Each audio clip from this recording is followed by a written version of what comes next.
चलो पीछा हटो पीछा शौक चल शौक बोल बोल बोल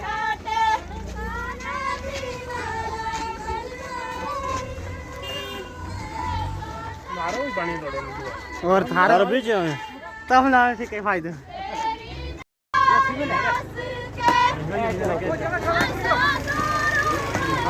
ओए ना पावर से लेके तो ये देखा बहुत गुड बात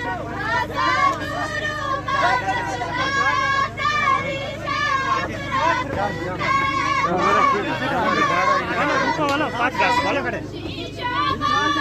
दोस्त जो मार गया